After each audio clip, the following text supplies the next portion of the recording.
আপনাদেরকে আমার নতুন দিনের একটা ব্লগ দেখার জন্য ওয়েলকাম করছি আমার পেজে।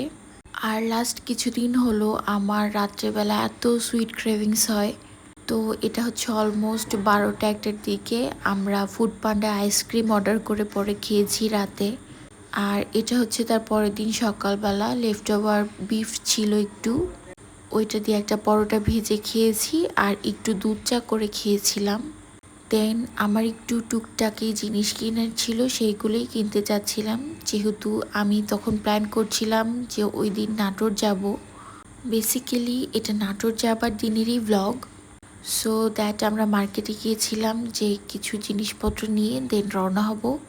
আর আসার সময় এত গরম লাগছিল, সো আমরা একটু জুস খেয়েছিলাম। দেন বাসায় এসে শাওয়ার নিয়ে টুকটাক রেডি হয়ে লাঞ্চ করে তারপর আমরা বের হব। তারপরে টাইমটি এত হেক্টিক ছিল যে কোনো শ্যুটই করতে পারি নাই। আর আমাদের নাটোর যাবার প্ল্যানটা যেহেতু সাডেন করা হয়েছিল, সো গাড়ি বাসায় ছিল না, তাই আমরা এসিতে টিকিট করেছিলাম। আমি, আমার বোন এবং আমার ননদের ছেলে আমাদের সাথে যাচ্ছিল। সো এখানে বাবুকে নিয়ে ওরা বসেছিল আর আমি একটু একটু করে খাচ্ছিলাম আর বাবুকে একটু ঘুম পাড়ানোর ট্রাই করছিলাম।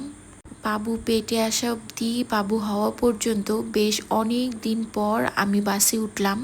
আর বাবুকে নিয়ে এটাই ছিল আমার ফার্স্ট টাইম বাসের জার্নি। সো আমরা যখন নেমেছি অলমোস্ট তখন বিকাল হয়ে গিয়েছিল। আর তার কিছুক্ষণ পরেই আকাশ কালো হয়ে এত সুন্দর বৃষ্টি শুরু হলো। আমার তো ভিজতে ভীষণ ইচ্ছা করছিল, বাট আম্মু বলল যে না বাবু ঠান্ডা লাগতে পারে, তুমি ভিজো না। তো কি আর করার, বৃষ্টি শেষ হবার পরে উপরে গেলাম আম্মুর ছাদ বাগান দেখতে। বৃষ্টির পরে অসম্ভব সুন্দর হয়েছিল গাছপালাগুলো। সো এখানে এসে দেখি আমার ভাই আমার ননদের ছেলে দুজনই একদম কাক ভেজা হয়ে ভিজছে বৃষ্টির মধ্যে। আর ওরা দুজন কানের মধ্যে ফুল দিয়েছিল, সো আমি ওদের ভিডিও করছিলাম। তারপর সন্ধ্যার দিকে চা খেলাম। আর আজকের ব্লগ এই পর্যন্তই।